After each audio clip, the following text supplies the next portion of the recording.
अलैकुम। उम्मीद है आप सबसे होंगे, खुश होंगे और अपना ख्याल रख रहे होंगे। मैं हूँ मरियम सिद्दीकी और एक बार फिर से आप सभी को खुशामदीद कहती हूँ। आज का मौजूद थोड़ा-सा इंटरेस्टिंग इसलिए है क्योंकि मैं आज आपको मुतारिफ करवाने जा रही हूँ चंद इस अदबी इस्तिलाहात से। देखिए, जब हम नॉवल की, कहानी की, अफ़साने की या स्क्रिप्ट राइटिंग की बात करते हैं, तो कुछ अदबी इस्तिलाहात का इस्तेमाल करते हैं। बहुत से नए राइटर्स जो है वो इन अदबी इस्तिलाहात को लेकर कन्फ्यूज़ हो जाते हैं, उन्हें समझ में नहीं आता कि इसका दरअसल मतलब जैसे हम नॉवेल के कॉन्टेक्स्ट में इसको यूज़ करें तो वहाँ पे इसका क्या मतलब है?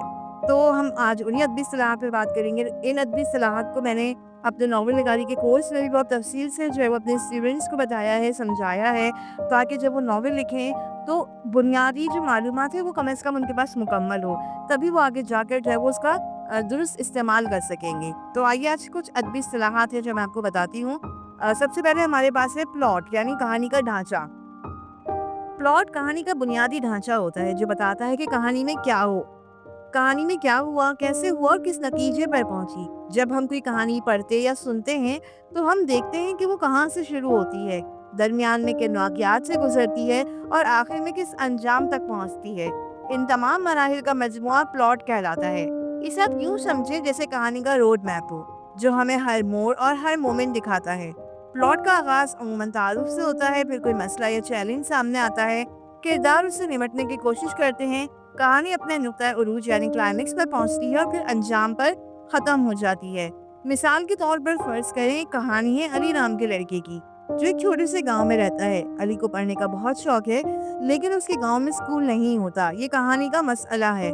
फिर अली मुश्किलात का सामना करता है, किताबें उधार लेता है, दूसरे गांव जाकर तालीम हासिल करता है और आखिरकार वापस आकर अपने स्कूल में, अपने गांव में एक स्कूल कायम करता है।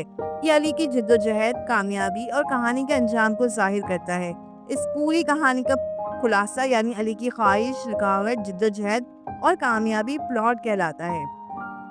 एक अच्छा प्लॉट हमेशा कारी या नाज़िर को जोड़े रखता है, इसे तजस्सुस में मुब्तला रखता है कि आगे क्या होने वाला है और कहानी को एक मुकम्मल और मुतासिर कुन सफ़र में बदल देता है। दूसरी इस्तिलाह हमारे पास है तनाज़ा यानी कॉन्फ्लिक्ट, जिसे हम मसला या रुकावट भी कह सकते हैं। तनाज़ा वो मरकजी मसला या चैलेंज होता है जो कहानी के किरदार को दरपेश होता है। ये कहानी को दिलचस्प बनाता है। सादा अल्फाज में अगर कहूँ कि अगर कहानी में कोई मसला ना हो तो वो कहानी बोरिंग हो जाए, इसलिए अच्छी कहानी में कोई ना कोई तनाज़ा होता है।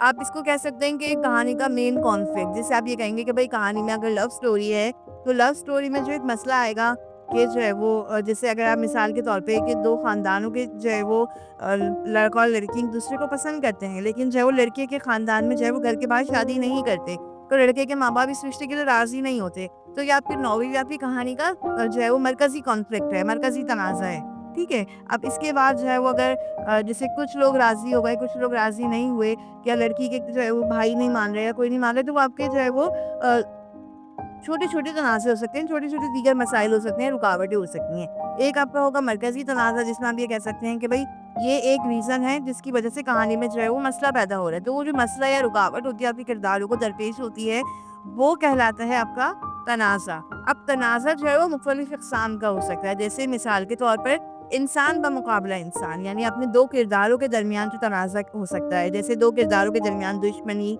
लड़ाई या जो है वो इंतकाम या तलाक जिसे आप कह सकते हैं। मसलन 2 भाई हैं वो जायदाद पर लड़ रहे हैं, तो ये इंसान बमुकाबला इंसान का तनाज़ा है। इसी तरह इंसान बमुकाबला कुदरत भी तनाज़ा हो सकता है, जैसे सैलाब, ज़लज़ला, जैसे किसी शख्स ने जो है वो ज़लज़ले में अपने वालिदैन, अपने घरवालों को खो दिया, ये उसकी ज़िंदगी का सबसे बड़ा मसला, उसकी ज़िंदगी की सबसे बड़ी रुकावट है। तो ये जो है वो इंसान बमुकाबला कुदरत जो है वो तनाज़ा हो गया। तीसरा हो सकता है इंसान बमुकाबला खुद, यानी आपकी अंदरूनी कशमकश, आपकी अंदरूनी जो है वो झगड़ा, आपकी अंदरूनी जो है वो कि जैसे एक शख्स है, अब जो है वो उसको तरक्की करने के लिए रिश्वत देनी है या उसको कहीं एडमिशन लेने के लिए रिश्वत देनी है। अब वो रिश्वत देनी ज़रूरी है, लेकिन उसका दिल, उसका ज़मीर जो है वो इस बात पर आमादा नहीं है। अब वो अपने अंदर ही अंदर इस चीज़ की अना की जंग लड़ रहा है कि मुझे क्या करना चाहिए। तो जब आप खुद अंदर अपने अंदरूनी जंग लड़ रहे होते हैं, सही गलत के दरमियान, अच्छे बुरे के दरमियान, या अपनी फीलिंग्स से, अपनी मोहब्बत से, तो ये जो है वो अब जैसे आप आपकी अना जो है वो आ जाए, जैसे रिश्तों में अना आ जाती है। अब आप भी सोच रहे हैं कि मैं अपनी अना को मुकद्दम रखूँ या मैं अपनी मोहब्बत को मुकद्दम रखूँ। तो ये जो है वो तनाज़ा कहलाता है, इंसान बमुकाबला खुद। तो ये भी तनाज़े की इक़साम है। तीसरी हमारे पास जो अदबी इस्तिलाह है वो है कशमकश यानी स्ट्रगल। इसे हम कह सकते हैं अंदरूनी या बैरूनी लड़ाई। कशमकश वो एहसासात, जज़्बात या हालात हैं جن سے کردار گزرتے ہیں جب وہ کسی تنازع کا سامنا کرتے ہیں. یعنی جب ایک کردار کے سامنے تنازع آیا، اب جب وہ اس سے نکلنے کے لیے اسٹرگل کرے گا تو اسے ہم کشمکش کہیں گے کہ جو ہے وہ اب کردار جو ہے وہ اس سے نکلنے کے لیے جد و جہد کر رہا ہے. یعنی اگر وہ محبت اور انا کے درمیان پھنسا ہوا ہے تو اب وہ سوچ رہا ہے، مستقل اپنے آپ کو آمادہ کر رہا ہے، جو ہے وہ تیار کر رہا ہے کہ وہ کچھ نہ کچھ کرے. تو یہ جو ہے وہ اس وقت وہ کشمکش میں ہے، کشمکش میں. یا اس طرح کوئی شخص اگر وہ اپنے گھر والوں کو شادی کے لیے تیار کر رہا ہے تو مطلب کاسٹ سے باہر شادی نہیں کرتے، خاندان سے باہر شادی نہیں کرتے، تو وہ کشمکش میں جب وہ تیار کر رہا ہے تو وہ اسٹرگل کر رہا ہے، اس اسٹرگل کو ہم کشمکش کہیں گے. اسی طرح جو ہے وہ ہمارے پاس اگلی اصطلاح ہے کلائمیکس، یعنی نقطۂ عروج. کلائمیکس وہ لمحہ ہوتا ہے جب کہانی اپنے سب سے اہم اور سنسنی خیز موڑ پر پہنچتی ہے. یہ وہ وقت ہوتا ہے جب ہم فیصلہ کرتے ہیں کہ کہانی کا انجام کیا ہوگا. سادہ الفاظ میں جیسے فلم میں سب کچھ ایک دم تیز ہو جاتا ہے، سب کی دھڑکن رک جاتی ہے کہ اب کیا ہوگا، وہ لمحہ کلائمیکس ہوتا ہے. یعنی جب ایک جو ہے وہ پرابلمس اپنے عروج پر ہوں، ٹینشن جو ہے وہ کہانی کے اپنے عروج پر ہو، تو وہ جو ہے وہ کلائمیکس ہوتا ہے. کہ جب اب جو گھر والے ہیں اب وہ سب ایک جگہ اکٹھے ہو گئے ہیں اور وہ سب راضی، مطلب ان میں سے کچھ لوگ راضی ہو گئے، لیکن جو سب سے مطلب ایک شخص ہے وہ کوئی بڑا مسئلہ اٹھا دے وہاں پہ، اب جو ہے وہ یا کوئی اور سچ سامنے آ جائے، اس وقت سب راضی ہو جائیں تو یہ سچ سامنے آ جائے کہ لڑکی کی پہلے سے شادی ہوئی ہوئی ہے، لڑکی کسی اور کو پسند کرتی ہے، یا جو ہے وہ ایکس وائی زی کچھ بھی، تو اس وقت جو ہے وہ کلائمیکس یعنی رکتا ہے عروج پر جو ہے وہ ٹینشن پہنچی ہوئی ہو. اب جیسے مثال کے طور پر کہ اگر ایک کہانی میں ایک لڑکی کو قاتل کو ڈھونڈنا ہے اور آخر میں اچانک پتہ چلے کہ قاتل تو اس کا قریبی دوست ہے، تو یہ جو ہے وہ کلائمیکس ہے.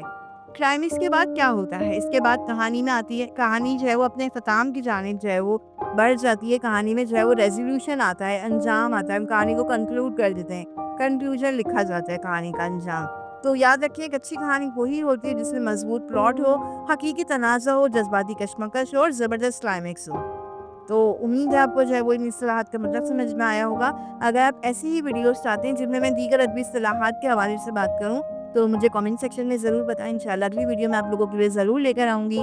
تب تک کے لیے اپنا خیال رکھیں. اللہ حافظ.